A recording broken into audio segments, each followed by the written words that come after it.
अब तक हमने देखा बाकी क्लीनर्स यहाँ कर रूडो को बचा लेते हैं, लेकिन जैवर यहाँ से भाग जाता है। तो क्या जैवर रूडो को लेने वापस आएगा या नहीं, वो तो आपको आगे पता चलेगा। इसके बाद सब हेडक्वार्टर्स आ जाते हैं। रूडो बाहर बैठा था और गुस्से में था कि जैवर ने ग्रिस को घायल कर दिया, लेकिन वो कुछ नहीं कर पाया, ठीक जैसा वो रेक्टो के समय नहीं कर पाया था। क्या वो जिंदगी भर ऐसा ही रहेगा? इंजन उसे समझाता है कि ग्रिस ने अपने साथियों को बचाने के लिए अपनी जान खतरे में डाली और उसने तुम्हें इसलिए बचाया कि वो तुम्हें अपना साथी मानता है, ना कि ऊपर से आया हुआ कोई एस्पेराइड। चलो अब अंदर चल के ग्रिस से मिल लो। रूडो अंदर जाकर हैरान हो जाता है क्योंकि ग्रिस चिल कर रहा था जैसे उसे कुछ हुआ ही ना हो। वो रूडो को अपने पावर एक्टिवेट करने के लिए कांग्रेचुलेशन कहता है। रूडो को समझ नहीं आता कि ग्रिस अभी तक जिंदा कैसे है। एंजिन उसका मजाक उड़ाने लगता है, इसलिए तुम्हारा मूड खराब था क्योंकि तुम्हें लगा कि ग्रिस मर गया। रूडो अब गुस्से में चिल्लाता है कि जैमर ने अपना पंजा तुम्हारी छाती के आर पार कर दिया, तो मुझे तो ऐसा ही लगेगा कि तुम्हारी ऊपर की टिकट कट गई। ग्रिस बताता है कि यहाँ की मेडिकल टीम की वजह से वो ठीक है, खासकर एशिया की वजह से, जो उनके ग्रुप में इकलौती हीलर है और उसने मुझे बचाया। ग्रिस उसका शुक्रिया करता है पर वो ये सुनकर शर्मा जाती है। ग्रिस फॉलो का भी शुक्रिया करता है क्योंकि वो हर समय ग्रिस के साथ था। ग्रिस रूडो और जानका से कहता है कि तुमने आज बहुत अच्छा काम किया, तुम्हारा दुश्मन काफी स्ट्रॉन्ग था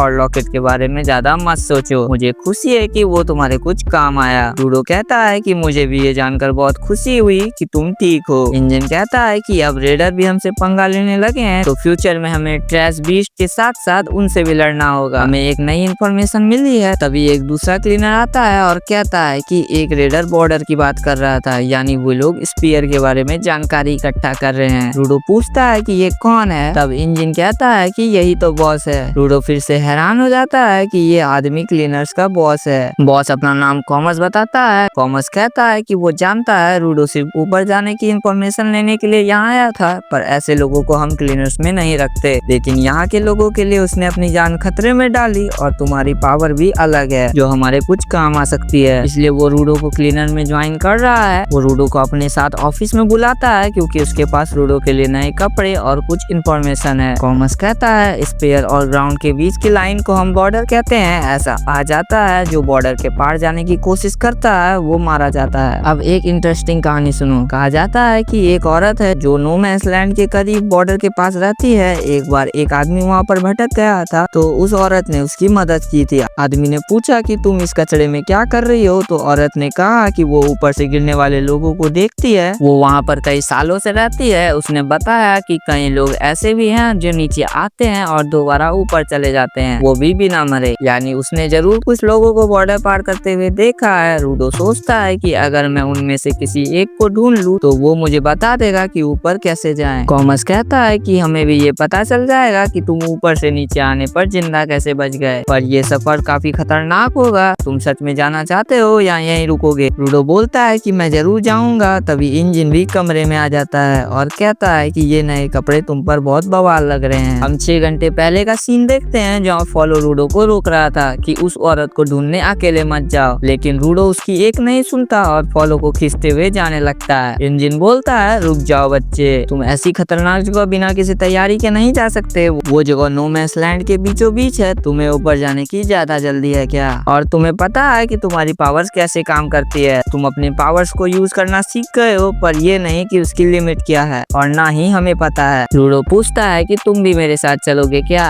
इंजन बोलता है बिल्कुल, नो मैंस लैंड में तुम अकेले जाओगे तो एक ही दिन में निपट जाओगे। और क्लीनर सिर्फ ट्रैश बीस्ट को खत्म नहीं करते बल्कि उन पर रिसर्च भी करते हैं, जिससे हमें नो मैंस लैंड में काफी फायदा होगा, मगर हमें उन रेडर का भी ध्यान रखना होगा। रूडो पूछता है कि वे लोग गिवर कैसे बन गए? इंजन बोलता है कि सभी लोग दिल से अच्छे नहीं होते और सभी लोग अपनी चीजों का अच्छे से ख्याल नहीं रख पाते। कुछ लोग दिल से अच्छे होते हैं पर वो अपनी चीजों का ध्यान नहीं रख पाते। वहीं कुछ लोग बुरे होते हैं लेकिन वो अपनी चीजों को संभाल के रखते हैं। कोई इंसान अच्छा हो या बुरा इससे कोई फर्क नहीं पड़ता, इसका गिवर बनने से कोई लेना देना नहीं है। कुछ लोग गिवर को भी अच्छा नहीं समझते और वो हमें कोडिपेंडेंट कह के बुलाते हैं। किसी एक चीज से ज्यादा लगाव बाहर के लोगों को अजीब ही लगता है। रूडो मन में सोचता है कि मुझे लगा था बुरे लोग अपनी चीजों का ध्यान नहीं रख पाते हैं, पर मैं गलत था। इंजन कहता है तुम्हें रिलैक्स करना चाहिए, पिछले कुछ दिन में तुमने बहुत ज्यादा काम किया है। रूडो अपने कमरे में आराम कर रहा था, तभी वहाँ पर रियो आ जाती है और बोलती है चलो मैं तुम्हें पूरे हेडक्वार्टर्स की सैर कराती हूँ। रियो से dining room, training room and toilet दिखाती है। रास्ते में चलती हुई रियो से पूछती है कि तुम स्पेयर में क्या काम करते थे। तभी रूडो उसे बताता है मैं रेक्टो के साथ घूमता था, कचरा चुनता था और डांट खाता था। फिर रियो से पूछती है कि तुम ऊपर क्या खाते थे। रूडो बोलता है कि मैं ऊपर ब्रेड खाता था और सूप पीता था। रियो से पूछती है कि तुम खाने में मिठाई खाते थे या नहीं। ये बात सुनकर रूडो शॉक्ड हो जाता है और बोलता है कि मिठाई तो सिर्फ स्पेयर में रहने वाले अमीर लोग खाते थे। रियो बताती है कि यहाँ पर मिठाई की कोई कमी नहीं है, तुम जितना चाहो इतना खा सकते हो। रूडो मिठाई देख के पगला जाता है। इंजन कहता है अच्छा तुम मिठाई खाने आए हो, कि यहाँ पर ये बहुत मशहूर है पर इसकी आदत मत लगा लेना। इंजन फिर कहता है कि यहाँ पर बियंडर्स नाम के कुछ कीवर्ड्स है जो खाना पकाने में बहुत माहिर है और इनकी वजह से हमारे यहाँ मिठाई की कोई कमी नहीं। रूडो एक मिठाई उठाकर खाता है और उसे स्वर्ग दिखने लगता है, जिससे वो सारी मिठाइयों पर टूट पड़ता है। तभी एक बच्चे की तरह दिखने वाला क्लीनर रूडो को घूरने लगता है। रूडो सोचता है कि उसे भी मिठाई चाहिए। वो क्लीनर रूडो से एक मिठाई छीन कर खाने लगता है और रूडो से और मिठाई मांगने लगता है, पर रूडो को ये अच्छा नहीं लगता। फिर हम एंजिन और रियो को देखते हैं जो बोलते हैं कि रूडो ने तो पूरी मिठाई खत्म कर दी। जन का इधर से गुजर रहा होता है और तभी उसे एक मोटा सा आदमी दिखता है, जिसे देखकर जन का डर जाता है और सोचता है कि यहाँ कौन घुसपैठिया घुस गया, लेकिन ये तो रूडो था जो ज्यादा मिठाई खाने के बाद मोटा हो गया था। इसके बाद ये लोग रूडो को ट्रेनिंग कराने लेके जाते हैं, पर रूडो एक चाकू को ट्रांसफॉर्म नहीं कर पा रहा था। रूडो को समझ में नहीं आ रहा था कि उसकी पावर काम क्यों नहीं कर रही है। तभी जान का समझ जाता है कि रूडो की पावर उन चीजों पर काम करती है जो चीज टूटी हुई है या जिसे किसी ने कचरा समझकर फेंक दिया है। जान का उसके सामने कुछ कचरा लेकर आता है। रूडो उनमें से एक चीज उठाता है और उसे ट्रांसफॉर्म कर लेता है। इंजन जनका की तारीफ करता है, उसने अच्छा दिमाग लगाया, वो सच में एक अच्छा ट्रेनर है। जनका उससे बोलता है कि अब एक से ज्यादा चीज ट्रांसफॉर्म करने की कोशिश करो। रूडो कई और चीजों को ट्रांसफॉर्म करने लगता है, लेकिन तभी रूडो नीचे गिर जाता है और उसके नाक से खून निकलने लगता है। इंजन सोचने लगता है कि रूडो के ग्लव्स में इतनी पावर है जो वो कंट्रोल नहीं कर पा रहा है। इंजन कहता है कि किसी चीज का जितने ज्यादा दिन तक ध्यान रखा जाता है उस चीज की क्वालिटी उतनी ज्यादा अच्छी होती है, लेकिन जितनी ज्यादा क्वालिटी होगी उतनी ज्यादा पावर उन्हें मिलेगी।